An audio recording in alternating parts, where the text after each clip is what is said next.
Olá, tudo bem?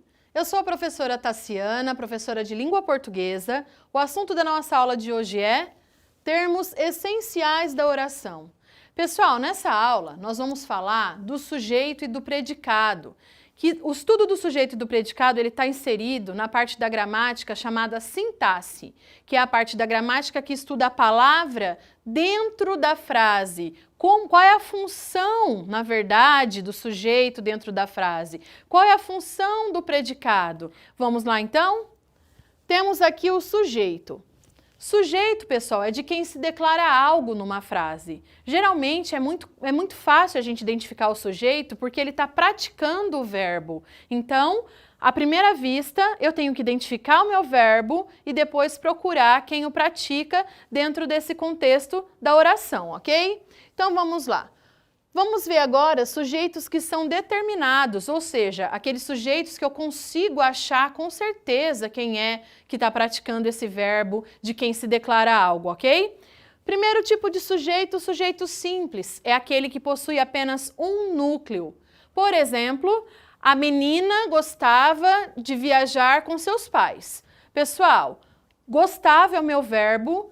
Quem é que está praticando esse verbo? A menina. Dentro desse sintagma, a menina, eu tenho uma palavra mais importante que é menina. Portanto, é um caso clássico aí de sujeito simples. Depois, temos o sujeito composto. No sujeito composto, eu tenho dois ou mais núcleos. A menina e seu irmão gostavam de viajar com seus pais, por exemplo. Gostavam é o meu verbo. Quem é que está praticando esse verbo? A menina e seu irmão. Percebam que menina e irmão são palavras importantes e todas as outras dentro desse sujeito se ligam a esse núcleo. Então, nós temos dois núcleos, um caso de sujeito composto. Posteriormente, nós temos o sujeito oculto, também chamado de elíptico ou desinencial. Por que desinencial? Porque é justamente aquela marquinha, a desinência do verbo, que vai fazer com que eu encontre com certeza o praticante daquela ação. Dormi cedo ontem. Quem é o sujeito? Quem pratica a ação de dormir? Por meio da desinência da marca verbal, eu sei com certeza que o sujeito da minha oração é eu, ok? Mesmo que ele não está escrito. Então, quando eu tenho um sujeito oculto, ele está implícito, ele está escondido, mas ele existe ali dentro da minha oração e eu consigo identificá-lo facilmente por conta da terminação verbal. Nós temos casos de sujeito indeterminado também. É claro que há um agente, é claro que há alguém que pratica a ação do verbo, porém, é impossível, de acordo com o contexto da frase, o contexto da oração, identificar quem é esse praticante dessa ação. Ok? Existem duas regrinhas aqui que facilitam a gente classificar esse sujeito enquanto indeterminado. A primeira delas refere-se aos verbos da terceira pessoa do plural, verbos terminados em M e ão. Lembrando, pessoal, por exemplo, que o verbo estar na terceira pessoa do plural, ele não termina por M, ele termina por ão, eles estão. Então vamos imaginar as duas situações. Ligaram para você. Só com essa frase, ela descontextualizada, é impossível eu saber com certeza quem é o agente dessa ação de ligar. Eu não sei quem praticou esse verbo, não sei quem praticou essa ação de ligar. Tenho aqui um exemplo clássico de sujeito indeterminado. Alguém praticou, porém não é possível identificar quem é o agente dessa ação. Estão falando de você. Percebam, pessoal, estão falando. Olha como é vago. Impossível também a gente determinar esse sujeito. Portanto, dois exemplos clássicos aqui de sujeito indeterminado. Temos aqui outra construção bem marcante, que é a do verbo mais o ser. Não é de qualquer verbo que eu estou falando. É de verbo transitivo indireto, verbo intransitivo e verbo de ligação.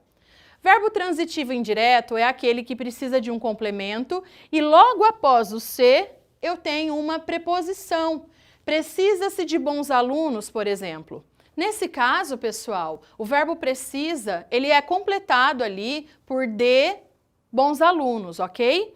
E esse de bons alunos traz a marquinha da preposição, verbo transitivo indireto. Esse verbo, uma dica, ele é impessoal, ele não varia, ok? Ele permanece sempre na terceira pessoa do singular. Então, a gente tem um exemplo de sujeito indeterminado. Era-se feliz naquela época. O verbo era é um verbo de ligação. Verbo de ligação mais se também marca um sujeito indeterminado e também é impessoal. Só existe na terceira pessoa do singular. Vive-se bem aqui. Bem é um adjunto adverbial, não pode ser complemento verbal. Isso significa que esse verbo ele está ali sozinho na frase, ele não precisa de complemento. Se ele não precisa de complemento, ele é um verbo intransitivo, também um caso clássico de sujeito indeterminado. Pessoal, esse ser dentro do sujeito indeterminado a gente chama de índice de indeterminação do sujeito. Quando ocorre esse tipo de construção em que o verbo indica o fenômeno da natureza, nós temos oração sem sujeito, ou seja, não há quem pratique a ação do verbo. Chove em Paris, por exemplo. Não há quem pratique essa ação de chover, ok? Depois temos também verbos que acompanham a noção de tempo. Faz 2 meses que não nos vemos. 2 meses dá ideia de tempo e eu tenho ali o verbo faz que acompanha essa expressão que dá uma noção de tempo. Esse verbo ele também é um marcador de uma oração sem sujeito e ele também deve permanecer na terceira pessoa do singular. Aqui nós temos o caso do verbo haver. Verbo haver com o sentido de existir também marca uma oração sem sujeito. Observem aqui. Há muitos alunos naquela sala. Vamos trocar por existir? Então fica, existem muitos alunos naquela sala. Percebam, pessoal, que embora eu tenha algo aqui, ó, no plural, o meu verbo ele permanece na terceira pessoa do singular. Isso indica que eu não tenho sujeito nessa oração, porque o sujeito ele tem que concordar em número e pessoa com o verbo. E aqui não é o caso. Esse verbo ele permanece na terceira pessoa do singular. Já a oração abaixo, existem muitos alunos naquela sala, percebam que o verbo, ele concorda com o que tem na frente. Aqui, pessoal, o sujeito é simples, o sujeito é muitos alunos, tá? Então, necessariamente, o verbo ele tem que ir para o plural também. Então, a marcação de oração sem sujeito é com relação ao verbo haver com sentido de existir. Agora, vamos ao estudo do predicado. Antes de a gente iniciar esse estudo, é necessário a gente lembrar questões relativas à transitividade verbal. A gente pode agrupar os verbos em 2 grandes grupos, tá? O primeiro deles, nós dizemos que são verbos com valor, com significado, são os verbos que exprimem a ideia de ação. Esses verbos são importantíssimos para a construção de sentido de um texto. Caso eles sejam retirados de uma frase, eles vão fazer uma super falta para a compreensão dela. E temos também os verbos estáticos, sem valor, é o que a gente chama de verbo de ligação. Como ele não tem um valor grande, um valor semântico, um valor de significado, se ele for retirado da frase, eu ainda consigo compreender o todo, a mensagem, a essência da oração. Observem aqui. Predicado, pessoal, é tudo o que eu declaro do sujeito, inclusive o verbo. Um erro muito comum é a gente desconsiderar o verbo aí na análise do predicado. É um erro, pessoal, porque é justamente o verbo que vai me dizer como classificar esse predicado. Então, vamos lá. Predicado verbal. Então, olha, observem a frase. O garoto dorme com a sua mãe todos os dias. Eu tiro aqui o sujeito, o garoto, tudo o que me resta, inclusive o verbo, é predicado. Vamos analisar esse predicado. Olha esse verbo, gente. Se eu tiro esse verbo da minha oração, fica o garoto com sua mãe todos os dias. Há várias possibilidades aqui. O garoto come com sua mãe todos os dias, o garoto corre, o garoto anda. Percebam como esse verbo, ele transforma a oração. Ele é responsável pelo sentido global dela, tá? Então, ele é um verbo de valor, um verbo de ação.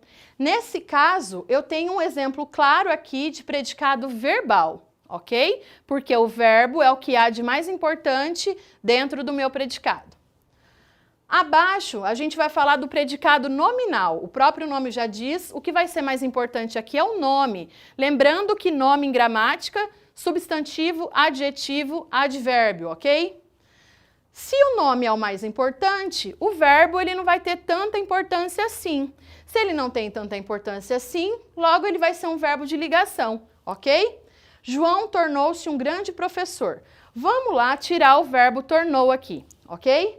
João, grande professor. Percebam que a essência maior dessa frase, o significado maior dela, ele se permanece? Por quê? Porque o verbo não é o que há de mais importante dentro desse contexto. Então, tirei o meu sujeito, tornou-se um grande professor. Um grande professor aí exerce uma função qualitativa para João. Então, ele qualifica João. Consequentemente, é o que há de mais importante dentro do meu predicado, que é tornou-se um grande professor. O verbo ele só existe para ligar João a esse elemento qualitativo, a esse predicativo, ok?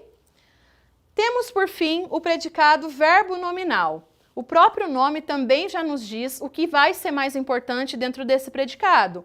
O verbo, então quer dizer que o meu verbo é um verbo de ação, e o nome, a qualidade presente dentro desse predicado. Vamos lá. Os alunos saíram da escola alegres. Tirei meu sujeito, os alunos, tudo o que me resta aqui é predicado. Se eu tiro esse verbo saíram, os alunos da aula, há uma infinidade de possibilidades, né, que podem, na verdade, mudar completamente aí o sentido da oração. Então, esse verbo, ele é importante, é um verbo de ação. E junto a esse verbo, eu tenho a qualidade alegres. Então, pessoal, eu tenho um claro exemplo aqui em que o predicado, ele tem dois núcleos, o verbo de ação e o nome, por isso o predicado verbo nominal. Resumindo então, pessoal, o assunto da nossa aula de hoje foi termos essenciais da oração, vimos os tipos de sujeito, vimos os tipos de predicado. Valeu, pessoal, até a próxima!